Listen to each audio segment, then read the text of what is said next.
Hi, welcome to Doses of Deception. I am your host, BB McGuire. As a seasoned nurse with more than 3 decades of experience, we will discuss various topics, exposing deception and empowering you with knowledge and information to foster critical thinking.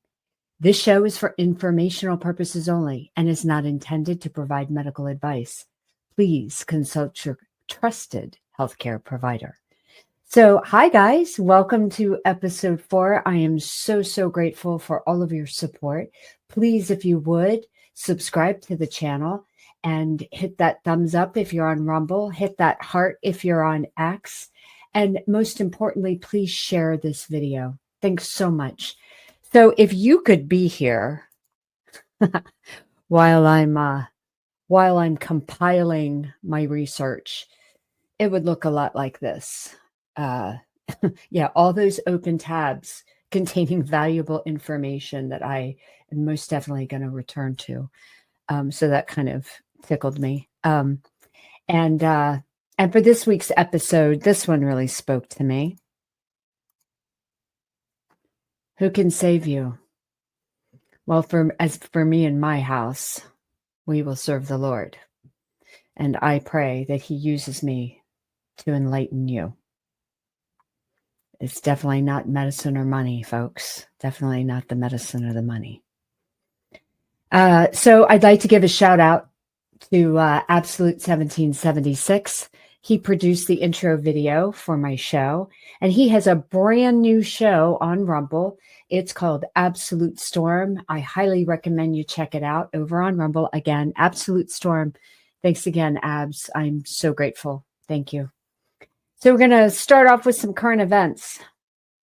So we had this from the Children's Health Defense on April 10th. 7 U.S. service members may have contracted COVID-19 during the Military World Games in Wuhan, China, in October of 2019. The Biden administration and the Department of Defense concealed the report, which was dated December of 2022. Let's take a look at a video. Story comes out with the Wuhan Games in October of 2019 that brought in military from across the world. 7 U.S. soldiers come down with COVID-like symptoms. Those guys flew back to Washington. Washington was an early hotspot of COVID. This was scheduled to be released in 2022 by the Biden administration, and it was not released. Your thoughts, Mike? In this case, I think the worst case scenario is probably warranted. You can understand why the Biden administration stonewalled this report, because it totally undermines the origin story of COVID-19 that we were not just told and sold by our own health and intelligence and defense officials. It was the linchpin of the censorship operation to stop any rumors about what may have started this thing. But what I find so terrifying about this reveal is I went back. One of the strangest events in the whole COVID phenomenon was the unbelievable foresight, down to very granular details, that was carried out on October 18th, 2019 by Johns Hopkins University. Johns Hopkins is a major Pentagon think tank, sort of bio-military planning center. It was called Event 201, and it was a tabletop planning exercise that was jointly sponsored by the Bill and Melinda Gates Foundation, the World Economic Forum, Johns Hopkins University, tabletop simulating the release of a bat-borne coronavirus from China that would cause flu-like symptoms and would spread like a pandemic across the globe in December of 2019. At the simulation, planning it was Avril Haines, who was then the deputy director of the CIA and who became, under Joe Biden, the head of the ODNI, the director of national intelligence, the head of the entire intelligence community. It brought in her comparable from Chinese intelligence. It brought together members of the media. It brought together members from Pfizer and the pharmaceutical world community. It brought together government regulators, and it planned down to the detail exactly how this thing would play out and what to do to contain conspiracy theories about the origin of the spread. I put on my X account yesterday a replay of this, deliberately planning how to censor the internet, to shut down conspiracy theories about this being a man-made virus. Now, what's so crazy about what just got revealed about the Wuhan military games is that the origin start date for the Wuhan military games was October 18th, 2019. The tabletop exercise planning a bat-borne coronavirus from China was done the exact same day, down to the exact day. That is just an astounding detail. And again, the simulation posited that the outbreak would occur in December, mid-December. That's exactly when the outbreak formally occurred for the pneumonia-like symptoms in Wuhan. So it's like they planned it all the way down to the date. I no longer believe in conspiracy theories. You're going to have to come up with some new ones because all of mine have come true. So, 2 days ago, RFK Jr. announced that we will know by September what has caused our autism epidemic. We have now, the autism rates have gone from now most recent numbers we think are going to be about 1 in 31, 1 in 12, so they're going up again from 1 in 10,000 when I was a kid.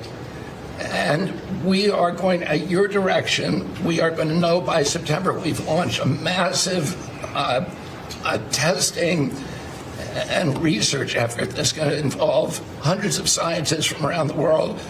By September, we will know what has caused the autism epidemic, and we'll be able to eliminate those exposures. So big. Think of that. So it was 1 in 10,000 children had autism, and now it's 1 in 31. Not 31,000, 31. That's a horrible statistic, isn't it? And there's got to be something artificial out there that's doing this. So you think you're going to have a pretty good idea, huh? We will know by September. There will be no bigger news conference than that. So that's it. If you can come up with that answer where you stop taking something, you stop eating something, or maybe it's a shot, but something's causing it. It can't be from 10,000 to. Can you imagine that, Marco? That's a big number. Thank you very much. You're doing great. Thank you, Bobby. So I'm pretty convinced that they may already know. They need time to prepare the agencies and clean house. I find it really interesting, though, right at the end there, you have to pay attention to the comments that Trump makes, because what I took note of is the fact that he says it's something artificial, which means it's not just naturally happening. It's something that we're taking, and that to me says medications. It's something that we're eating, and that tells me, it's something artificial in our food that is causing this, or taking a shot. So we'll find out.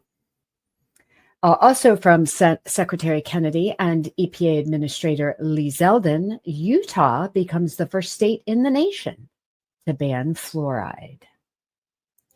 I'm Robert F. Kennedy Jr., and I'm your Secretary of HHS. I'm here with my friend Lee Zeldin from EPA.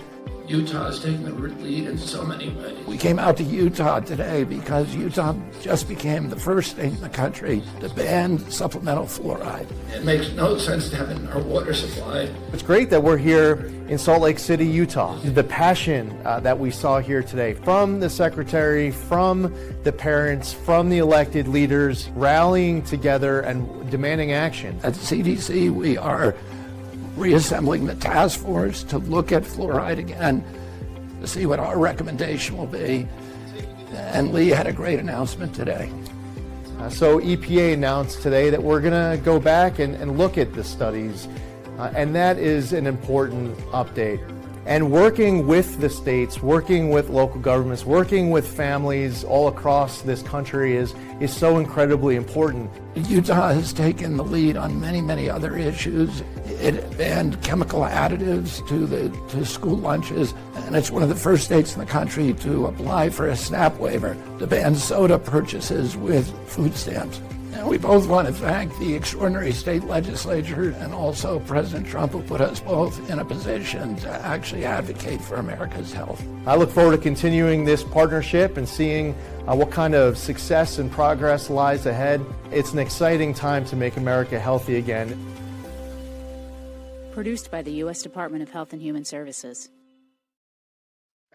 So according to a peer-reviewed study published in the BMC Pediatrics, children exposed to fluoridated water had a higher risk of autism, ADHD, and lower IQ. Have a little drink of. Again, you like my mug? I love my mug. We're going to keep it to a minimum today, folks. With Passover and Easter rapidly approaching, I found this pretty interesting. The kosher for Passover sodas are always very interesting. They have the yellow caps. Ashkenazic Jews don't eat corn on Passover. Most Coca-Cola and most sodas have corn syrup, so they make a special batch with sugar cane syrup, which is a little more healthier for you than the corn syrup. There are actually people that are not Jewish that come this time of the year to stock up on this kind of Coca-Cola because they'd rather the sugar cane than the corn syrup. If you look carefully, you'll see the OUP for Passover. Even though corn is not leaven and technically not a problem on Passover, Ashkenazic Jews refrain from eating corn and different beans on Passover. It's called kitnias. Of course, Pepsi also has kosher for Passover options as well with the yellow cap.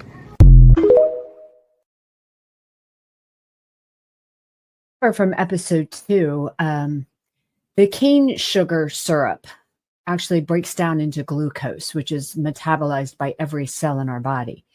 It's that high fructose corn syrup that's normally found in these sodas that's metabolized in the liver.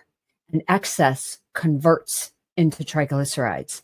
If this is new information for you, I absolutely suggest that you go back and watch episode 2. We cover this in greater depth. In no way am I advocating the consumption of soda. But if you're going to have one, the one with cane sugar syrup is certainly a better choice. And like I've said before, over and over, it's just one better choice at a time, right? So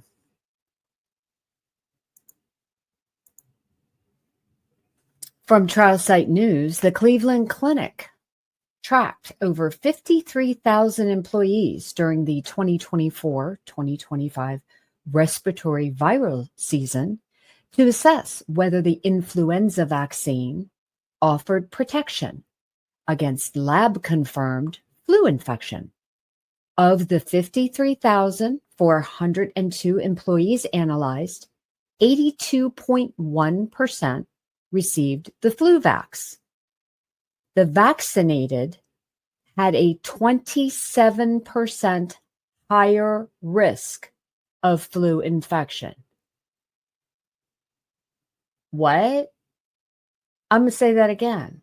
The vaccinated had a 27% higher risk of flu infection, when that actually translates to a negative 26% effectiveness. This negative vaccine effectiveness suggests harm rather than protection. So Joe Rogan this week had biologist Gary Brecka on. The entire episode is worth your time. You can find it on Rumble or on YouTube, the Joe Rogan Experience. I want to give a special shout out to Vigilant Fox over on X. He's another great follow, and it did a great job compiling clips of this Joe Rogan interview with Gary Brecka. So I'm just going to play a couple of clips that will set the stage for today's dose of deception. According to Brecka, there's real hope on the horizon. What's really exciting about Maha is I think a lot of that is going to begin to change. You're going to see Bobby Kennedy and his team, again, in my opinion, you're going to see Bobby Kennedy and his team, which have been empowered to make real change, not just getting poison out of our food supply and having the generally regarded as safe guidelines look at food safety before we put it into the public domain, but you're really going to see him go after corruption in our nutritional research, corruption in our governmental oversight bodies.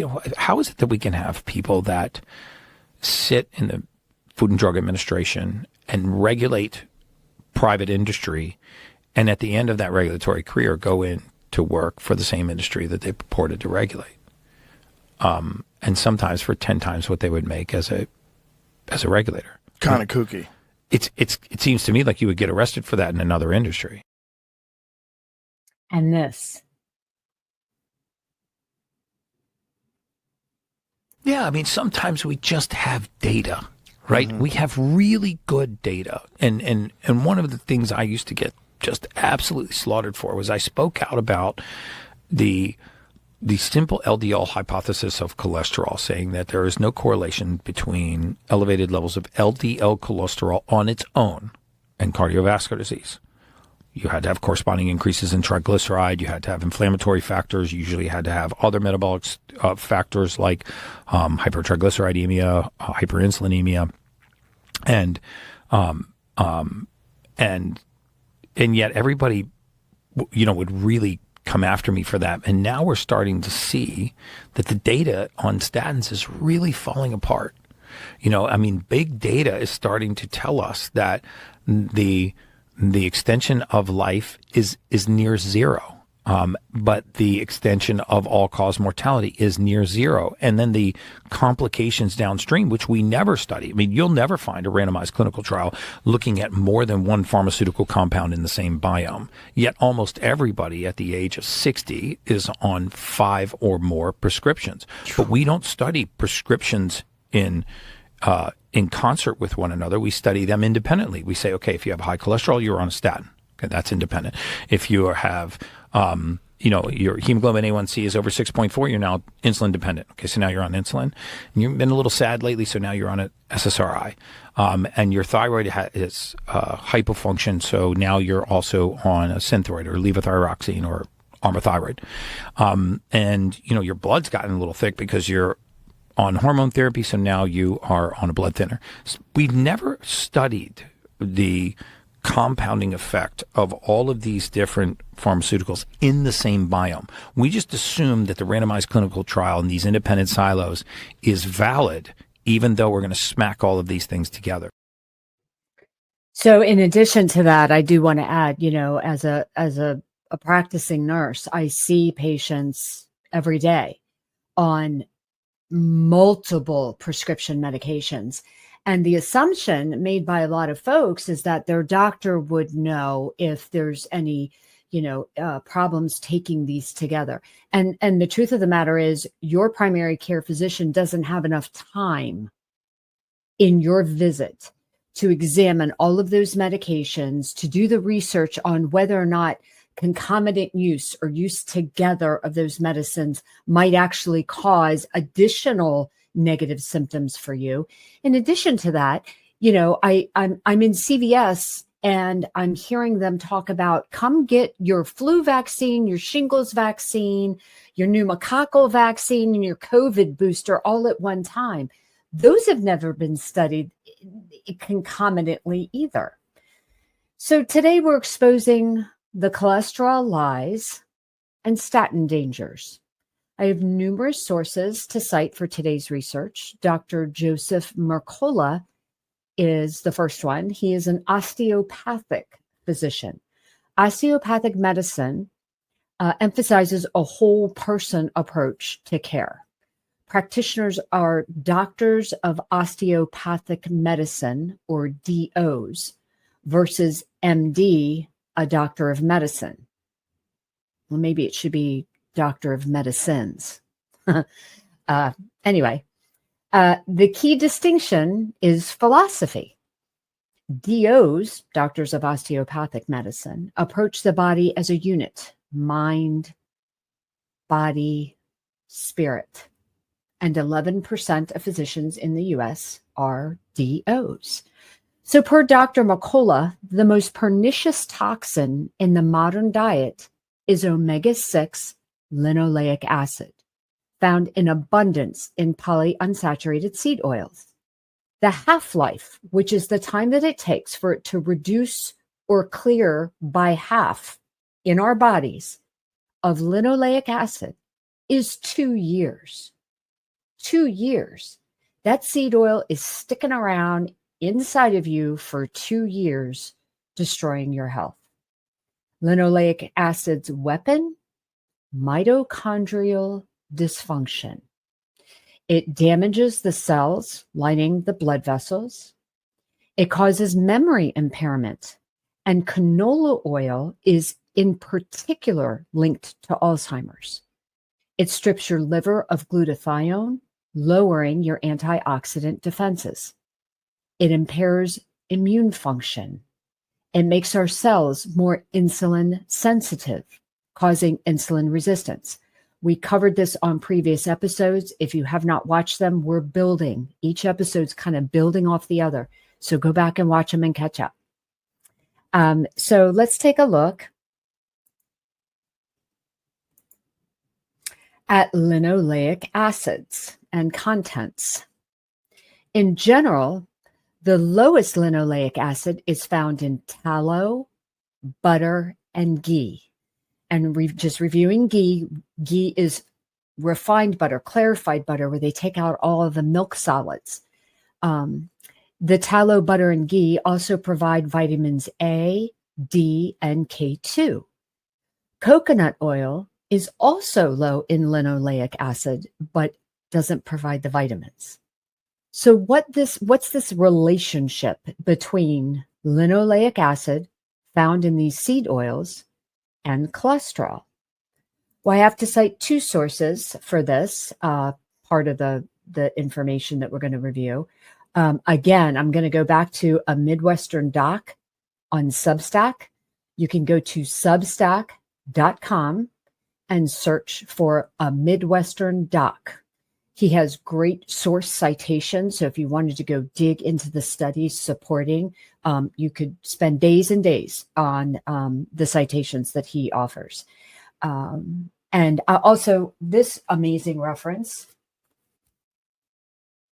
The Great Cholesterol Myth. This is a fantastic book. You can get it right off of Amazon. This is fantastic. So 80% of our cholesterol is actually produced by our liver for body functioning, not from the food that we consume. It has a few essential functions, so let's review those. Cholesterol is a precursor to many different hormones like progesterone and testosterone, and stress hormones that regulate metabolism and immune response. Sidebar, I'm seeing more and more younger men taking supplemental testosterone. The other thing that I notice is they're all on statins.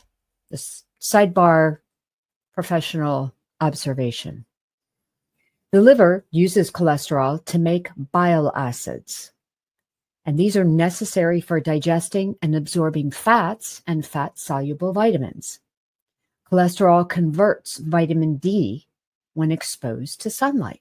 That's a new one. I didn't know that until I did the research. Cholesterol is a key component of myelin, and myelin is that protective sheath around nerve fibers. It's critical for brain function and nervous system health. Cholesterol is necessary for cognition. That's thinking, attention, language, learning, memory, and perception, all dependent on cholesterol. Our brain contains 25% of the body's cholesterol. Without cholesterol, our brain cells can't effectively talk to each other. So there's a lot of confusion about cholesterol. So LDL, or low density lipoprotein, isn't inherently bad. LDL, low density lipoprotein, it transports cholesterol to our cells. HDL, high density lipoprotein, clears excess cholesterol. The issue isn't bad LDL, it's oxidized LDL. We're going to talk about more about that later. So they've told us that cholesterol is the enemy. They lied. They lied. In the 60s and 70s, debate emerged over what causes heart disease. On one side, we had John Yudkin arguing that it was sugar from processed food being the chief culprit.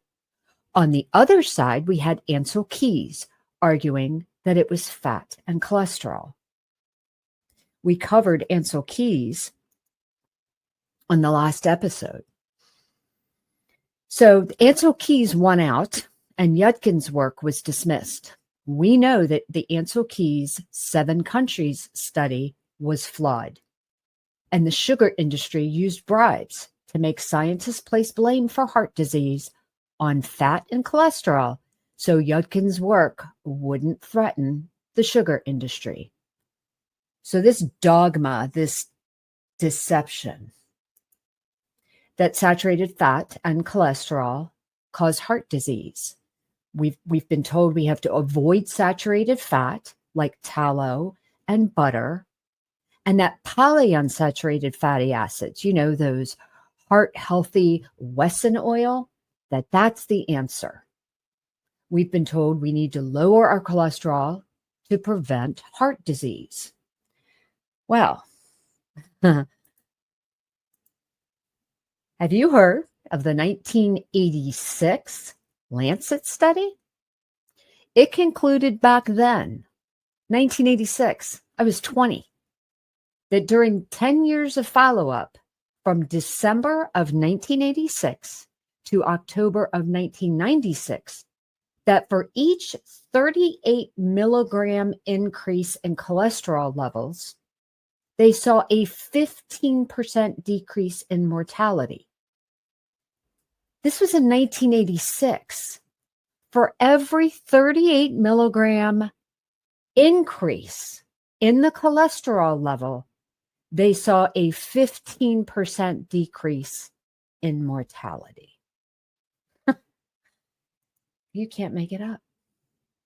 Let's take a look at this. You begin to go against the grain, which is very interesting because high LDL cholesterol is, this major risk factor for cardiovascular disease. The lower, the better. So we actually knew that the opposite was true, that actually people that had lower levels of triglyceride and healthy HDL and still had elevated, what you would consider clinically elevated levels of LDL cholesterol, were actually living longer.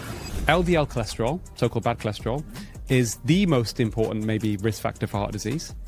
And the lower the better. I started questioning that, partly because the benefit of a statin over a 5-year period is 1 in 100. If you take that statin religiously and you don't get side effects, it'll prevent you having a non-fatal heart attack or stroke without prolonging your life. And most people in the world taking a statin drug are not going to get any benefit. And they're not even told that. This is how extraordinary and crazy this health misinformation mess is. So let's talk about heart disease, shall we? But first, we have to, once again, talk about inflammation.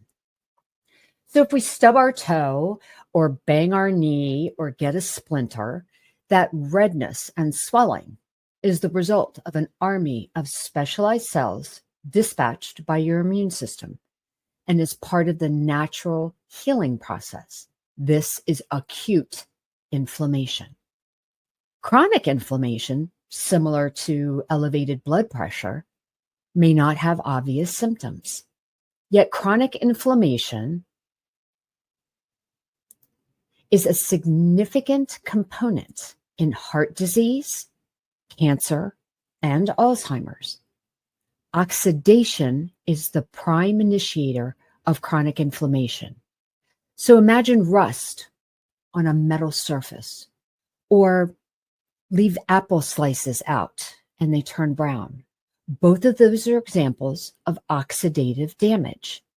So just for a second, let's go back to high school chemistry class and let's try to remember electrons travel in pairs and they orbit around atoms, kind of like a do-si-do. When one of these electrons gets loose, it's known as a free radical. And this free radical is desperate to hook up. So it starts hitting on the stable pairs of electrons, inflicting damage.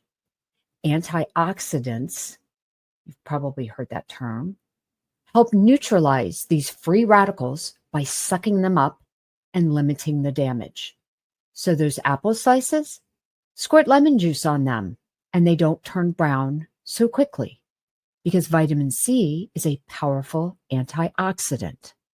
So the LDL isn't really a problem until it becomes oxidized. That's what the linoleic acid in seed oils does.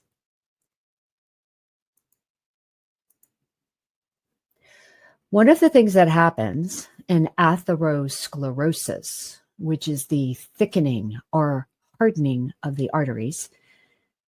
Remember, arteries are the vessels that carry the oxygen-rich blood to our organs. So we have these damaged, oxidized, angry LDL, and these nasty little particles are sticking to the endothelium. That's that inner lining of our blood vessels. This starts an inflammatory process. Again, it's all about inflammation.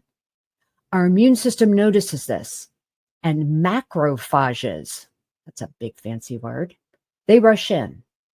So macrophages are a type of white blood cell that engulfs and digests, clearing debris and dead cells. So they're kind of like a Ms. Pac-Man, wonka, wonka, wonka, gobbling up oxidized LDL. And so they get super fat and start to foam. They also release cytokines, which are highly inflammatory.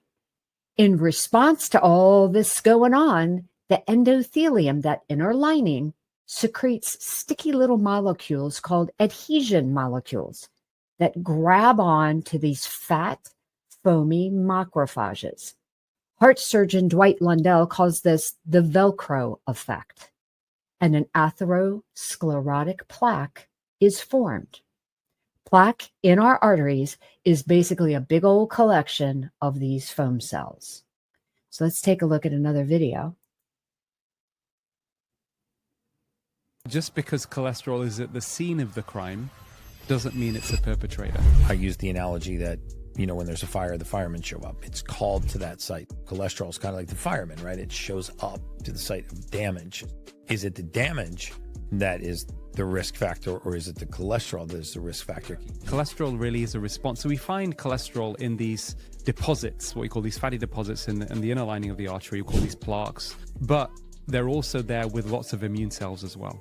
So there's been a damage to the lining of the inner artery, which is caused by things like smoking or sugar, stress. And then the response to that damage to try and heal the artery is when you get these deposits and cholesterol is there. So cholesterol is not the driver. It just happens to be at the scene of the crime. So in order to form the foam cells, the LDL must be oxidized. And that's what seed oils and high fructose corn syrup and smoking do. LDL by itself does not initiate atherosclerosis or heart disease. But you wouldn't know that listening to your doctor freak out about your cholesterol level. LDL's susceptibility to this oxidative process is controlled by linoleic acid. And that, my friends, is controlled by us and how much seed oil is in that bite we just took. So I'm going to just share a little story from this past weekend. I was out listening to some live music, and it was, a place where you could order some food. And so we had ordered, I ordered a crab cake sandwich, and the crab cake sandwich came on a roll, clearly, and had fries as a side. And so I'm looking at this plate and I'm gauging based on what's in front of me. How much oxidative damage am I going to do to my body based on what I put in my mouth? So with that crab cake sandwich platter that was put in front of me, I didn't eat the bread. And I chose not to eat the bread because I don't know if that bread was covered in glyphosate. I don't know what kind of additives. We covered that. right? How many additives are in that bread? I don't know. I can't scan it with my Yucca app.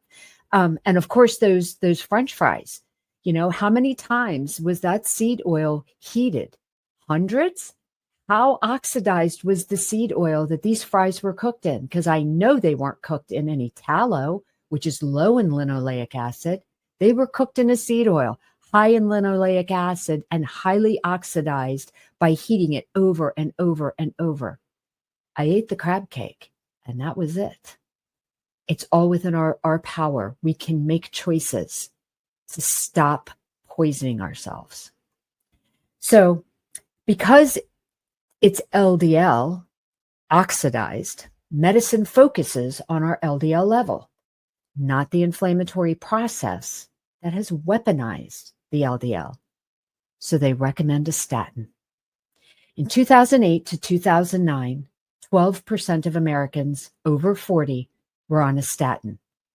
10 years later, 2018 to 2019, that number had jumped to 35%. In fact, the White House just released the results of President Trump's physical exam.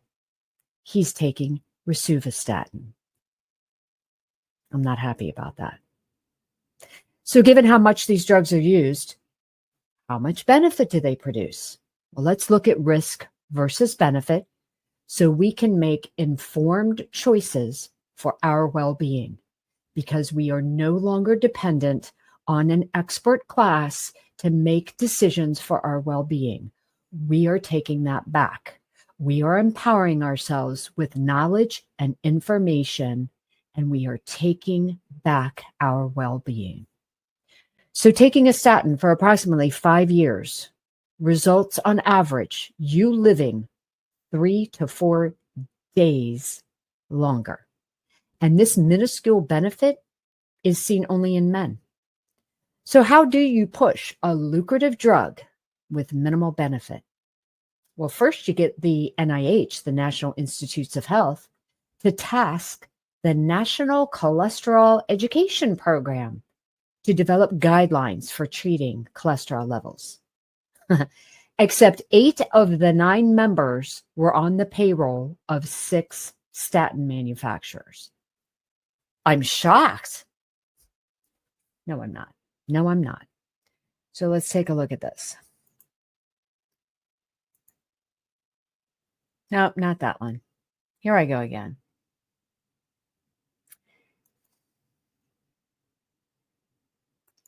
Give me a second.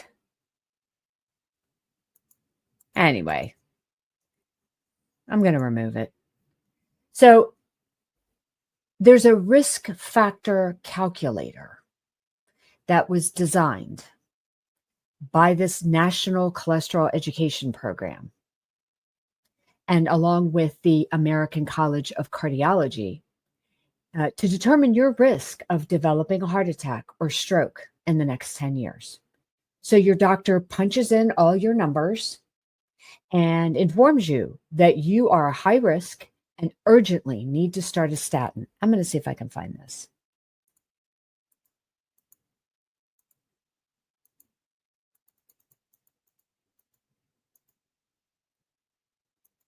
I can't find it. In 2016, Kaiser completed an extensive study and determined that this calculator overestimated by 600%. And basically the calculator, I wanted to show you a picture. Clearly, I'm having technical difficulties. But in the calculator, they plug in your age, your blood pressure, your heart rate, your cholesterol levels, whether or not you smoke, and it spews out some number that your doctor says, oh, this is in the high category. Kaiser did a study, 600% overestimated.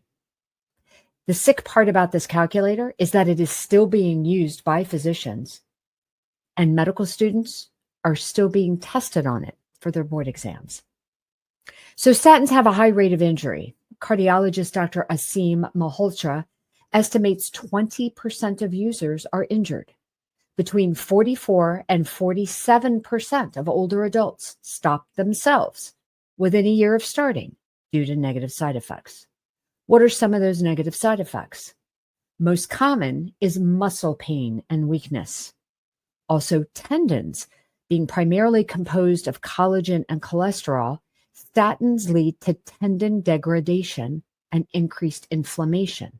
They actually call it statin-induced tendinitis. Other side effects include fatigue, depression, confusion, mental fog, memory loss, sleep issues, sudden hearing loss, GI distress, type 2 diabetes, erectile dysfunction, liver dysfunction, lupus-like syndrome, motor disorders like Parkinson's, interstitial cystitis, which is an inflamed or irritated bladder wall. Also, cataracts are a side effect. A 2013 study in JAMA Ophthalmology analyzed data from a military health system and found statin users had a higher risk of developing cataracts because cholesterol is a component of the eye lens membrane. Let's hear from Dr. Scott Jensen. Good morning. Dr. Scott Jensen here. First off, I'm not trying to give you medical advice. I'm not your doctor. I'm speaking with free speech, and I'm just speaking to the public. But I want to talk about this. If you're feeling mentally fuzzy and you're on a statin drug, I think it's very reasonable for you to check with your doctor in terms of what could be done. Why am I doing this video on that?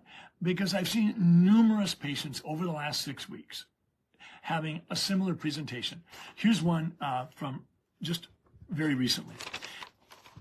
A guy in his 70s, we'll call him Bill, comes in and he says, "Doc, I hope you're not mad at me, but I stopped my statin drug."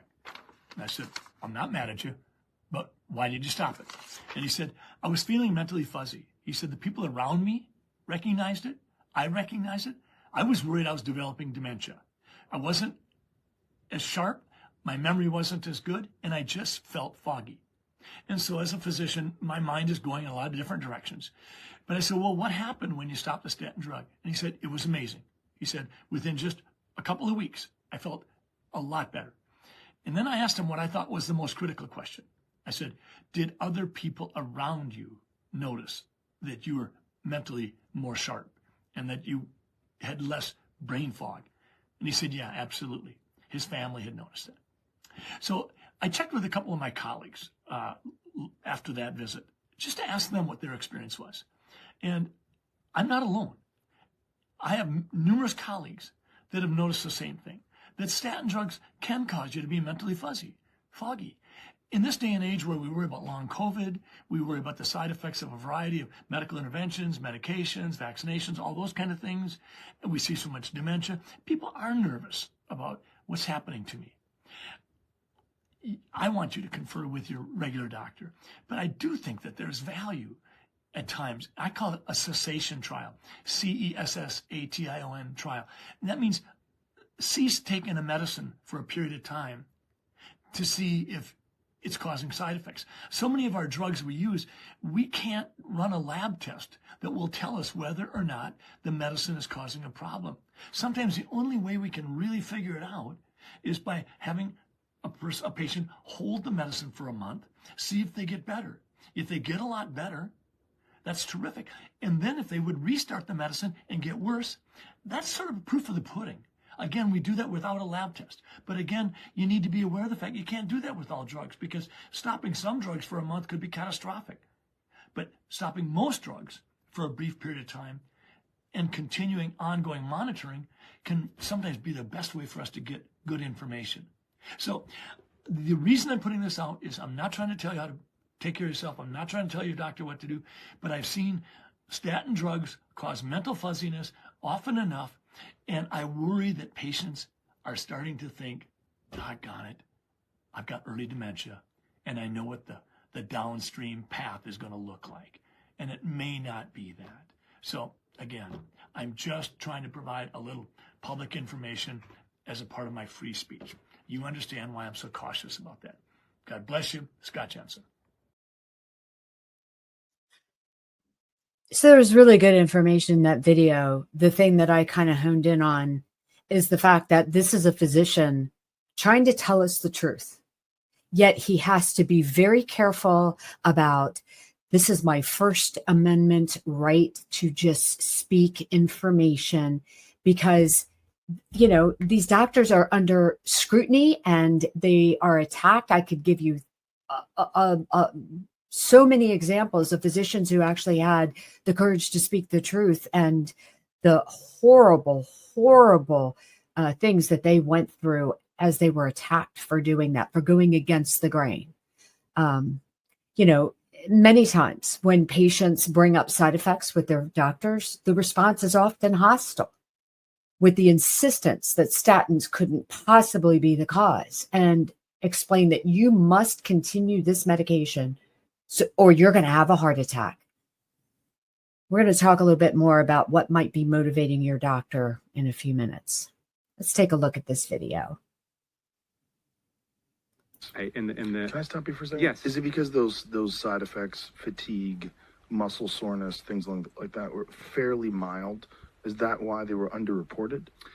Great question. So now we know the reason. So first and foremost, when I ask a patient complains about side effects, I ask them, is this interfering with your quality of life? So if they say yes, by definition, from their perspective, it's not mild. It's something that's really just making them feel pretty, pardon my language, shitty.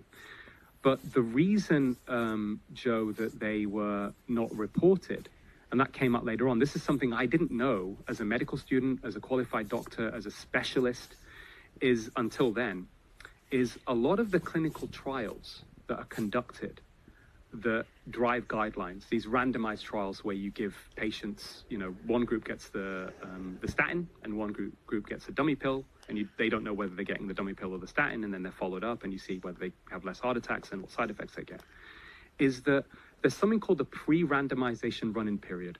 So before the trial actually starts, people are enrolled, and then if you get side effects, you are taken out of the trial before it starts. So what happens is, So what happens is the end result of those trials is therefore biased towards people who didn't get side effects. Often, if a patient rapidly descends into dementia after a statin is started, this is often written off by their doctor as old age or Alzheimer's, when the real culprit is their statin drug. So statins also cause a CoQ10 deficiency. CoQ10 is an essential nutrient that our cells need for cell wall stability and for the cell's power source, the mitochondria. It's a powerful antioxidant, again, helping to combat oxidative damage from those free radicals. And your heart has the greatest concentration of CoQ10. Symptoms of CoQ10 deficiency: lack of energy, chronic fatigue, gout, congestive heart failure. The weakened cell walls may result in hepatitis, which is inflammation of your liver, and pancreatitis, inflammation of your pancreas, tendon and ligament inflammation and rupture, peripheral neuropathy, which is numbness and tingling or burning sensation, particularly in your hands and feet. Many of the side effects of statins could be addressed by adding CoQ10 supplements. Statins are also pushed aggressively on diabetics, which is absurd because statins actually increase the risk of diabetes secondary to impairment of mitochondrial function. So healthcare has decided that these statins are essential for our health. Doctors, 70%, who work for corporate-owned hospital systems, are both penalized and incentivized over statins. So this portion of the show, I have to give a shout out to my sister because she found this. Did you know your cholesterol levels or your decision to refuse statin therapy can affect things like your life insurance rates? The MIB, no, not Men in Black, this MIB. So thanks, sis. This is the cool thing here. You know, when when we start learning and we start getting curious and we start thinking, well, what else? What else? What else? And you start kind of digging and asking those questions and looking for those answers, you come across things. So she calls me this week and she says, hey, did you know about this MIB? And I was like, no. So I went researching. The MIB, the Medical Information Bureau. That sounds pretty dystopian, right? They provide medical history information similar to a credit report, and it helps insurance companies mitigate risk by protecting against fraud. So life insurance companies use this information during underwriting. It is protected by HIPAA regulations, and most insurance companies in the US participate in this MIB, this Medical Information Bureau. You can go to MIB.com and request your free report and potentially, clarify any wrong things in there. I requested my report, as did my sister. So the interesting thing about this is I'll tell you how I have chosen to navigate this cholesterol thing.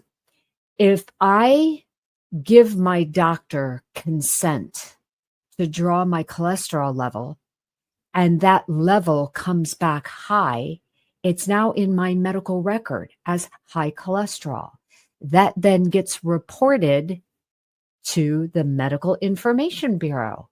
And then if my doctor says, hey, I'm going to plug you into my little calculator and I think you should go on a statin, and I say to the doc, I'm not sure about that because I've done some research on statins and I'm not convinced that's good for me. Then he can then report again to the MIB that I am refusing statin therapy. So you know what I do? I tell him I decline consent for cholesterol screening. I don't even let him draw the test. There you go. So that's just how I do it. You do it. You do you. You do you. So the FDA also has an adverse event reporting system database called FAERS. It's kind of like the vaccine adverse event reporting system, VAERS, but this one is FAERS, and it is allegedly a safety surveillance program for all marketed drug and therapeutic biological products. The FDA also has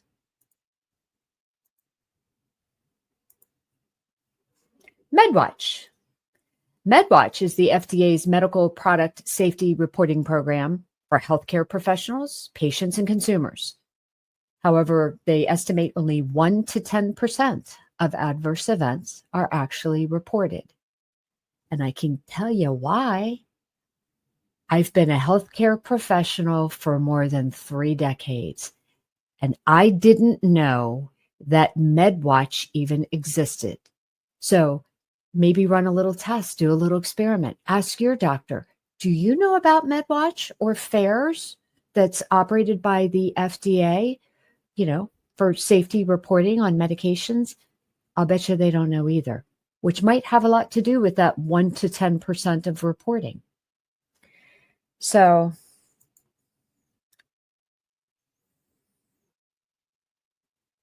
I'm going to watch this video. If we take the statins, for example, so this is a cholesterol-lowering drug, one of the most lucrative drugs in the history of medicine. It's $1 trillion industry. The reality is when you break down the data, even from industry-sponsored trials on statins, because most of this information comes from drug company-sponsored trials, so it's likely an exaggeration, but even if we take that as gospel truth, if you are at, say, low risk of heart disease, i.e. you've not had a heart attack, the chances of a statin benefiting you over a 5-year period, based upon the trials that showed those benefits on an individual level, are about 1%, 1 in 100. So what I would say to my patients, if I'm having a conversation with them about statins, for example, is I would say, listen, if you take this drug religiously every day for the next 5 years, there's a 1% chance It's going to prevent you having a heart attack or stroke, but it will not prolong your life by 1 day because that isn't shown to be beneficial for mortality in low-risk people. If you are high risk, and particularly you've had a heart attack, then that benefit increases to about 1 in 39 in preventing a further heart attack or a non-fatal heart attack, and 1 in 83 for mortality in terms of the 1 in 83 chance. This is what we call absolute risk reduction. That is exactly the way we should be telling patients about any intervention. And that's what we should really be doing with patients, is giving them that information in that way that's understandable. Yeah. Okay, these are basic numbers that most people can understand, and then accepting that decision.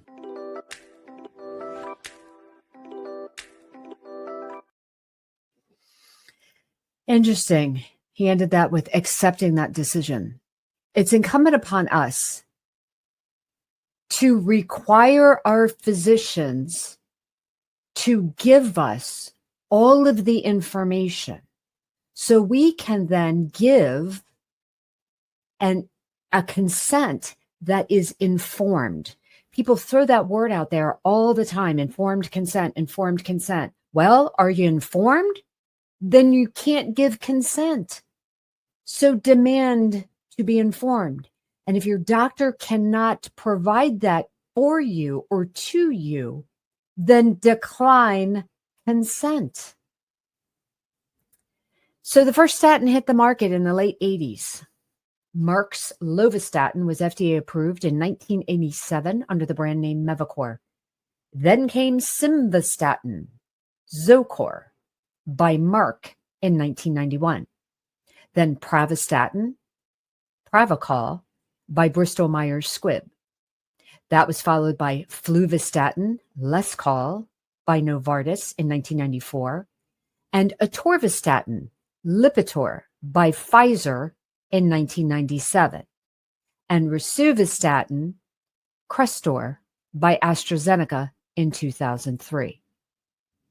Lipitor, also known as Atorvastatin, by Pfizer, became the best-selling drug in U.S. history. I'm going to say that again. Lipitor is the best-selling drug in U.S. history. So all of the patents on these drugs have now expired. So generic manufacturers can produce and sell bioequivalent versions. Many companies, like Pfizer, will launch their own generics so they can retain a slice of the market. So on patent, man, this is going to blow your mind. On patent, these statins generated, are you ready? I'm going to slow down. It's mind-boggling. The branded statins generated between $250 and $320 billion in revenue. Statins on brand generated between $250 and $320 billion in revenue. So for perspective on that kind of money, the largest penalty against a pharmaceutical company in U.S. history is the $7.4 billion settlement with Purdue Pharma in 2020 for OxyContin. That settlement included civil as well as criminal penalties. So if these companies can make $250 billion in revenue, what's a $7 billion penalty against that profit margin? Is there incentive for them to market statins that are safe? What are the incentives for doctors? When statins were still under patent, pharmaceutical companies offered direct incentives to physicians in the forms of consulting fees, speaking fees. They would sponsor trips for them for prescribing or promoting statins. Indirectly, the U.S. doctors' fee-for-service practices earn more by seeing patients more frequently or performing procedures. So prescribing statins can lead to follow-up visits to monitor your LDL or monitor your liver enzymes, and so they make more money. As we covered in episode 3, most doctors are owned by health systems and insurance companies. Some tie bonuses to quality metrics like lowering cholesterol. For example, Medicare's MACRA program, MACRA, rewards doctors for hitting benchmarks, which often align with prescribing statins. So this one's going to blow your mind. So this is the Blue Cross Blue Shield of Michigan 2024 Quality Rewards and Incentive Program for providers. What? So, this is for the state of Michigan. Let's look at the reimbursement schedule, shall we? I know it might be small, so I'll highlight a couple of things on here for you. And you can always go look this up. If you have heart disease, your doctor makes a $100 bonus for prescribing a statin. If 92% of his Medicare patients are being good little boys and girls and adhering to their medicine for cholesterol, he gets a $30 bonus per patient. Diabetic patients who are Medicare, if 93% of his diabetic patients are also on a statin, he gets an extra $50. And this one doesn't have anything to do with statins, but it really, really just got underneath of my skin. If you go into your doctor in the state of Michigan with bronchitis and he refuses to give you a Z-Pak, a zithromycin, which we know is an appropriate medication for an upper respiratory tract infection that you're diagnosing as bronchitis, yeah, he makes an extra $50 for denying you an appropriate medication. I am utterly disgusted by this. Disgusted.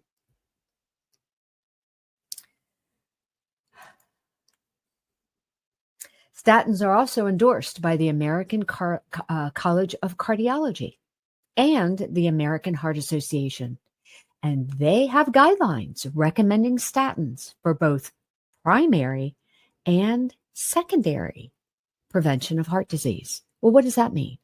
Primary means, oh, you've already been diagnosed with heart disease. You've already had a heart attack.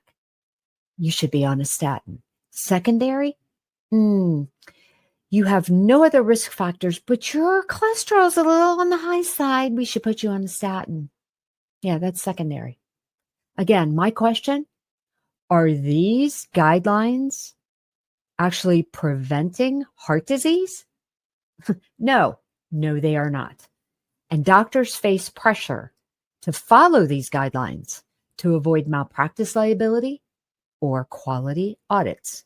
Here's a little side note, little niblet of information. It was recently revealed that the American Heart Association, according to their IRS Form 990, their CEO, Nancy Brown, she made over $4 million in 2023.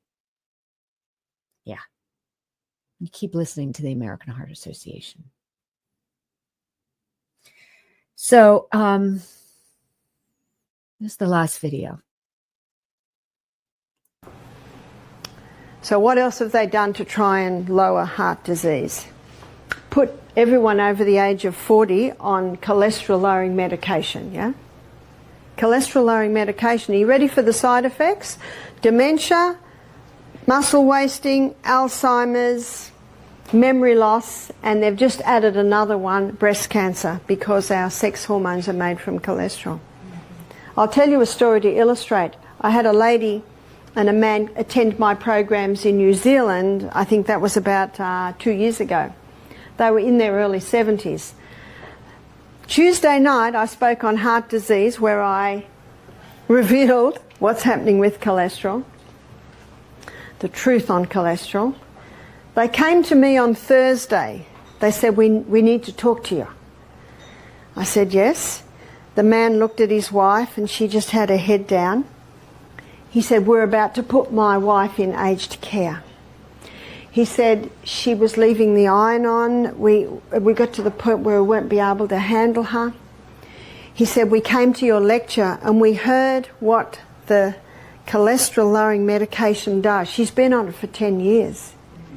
It was Lipitor. There's a whole book written on the dangers of Lipitor. He said, so we stopped because they heard me say there will be a side effect to stopping Lipitor. Your memory will return. So this is a drug a person can be on 10 years and just stop. The side effects will be beneficial. He said to me, we're on our third day, and he said, I've got my wife back. He said, we are not putting her, we did not want to, but he said it was getting so difficult. And they both had tears in their eyes.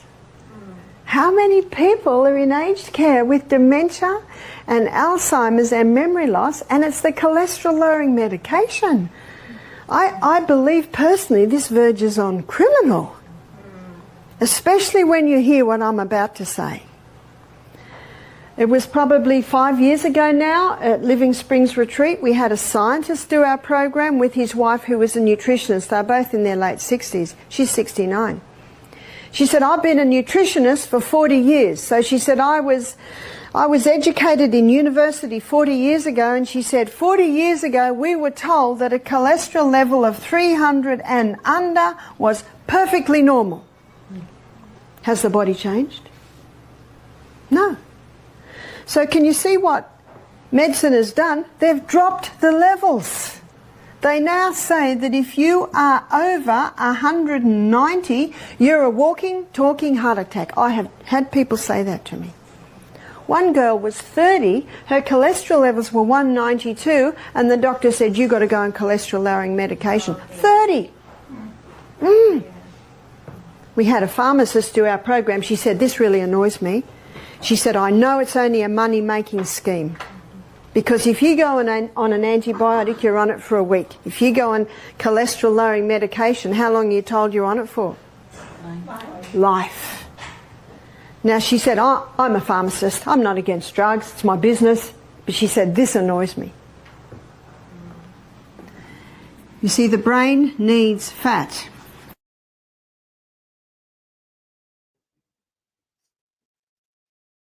Okay. So now it's time to get real and raw and personal. Because I'm pissed. You hear me? I'm pissed. So my research into cholesterol and statins began some time ago when my mother, who was only 16 years older than me, she was 16 when she had me, was diagnosed with dementia. She listened to her physicians. She took a statin. She'd been on a statin for more than 20 years before her diagnosis.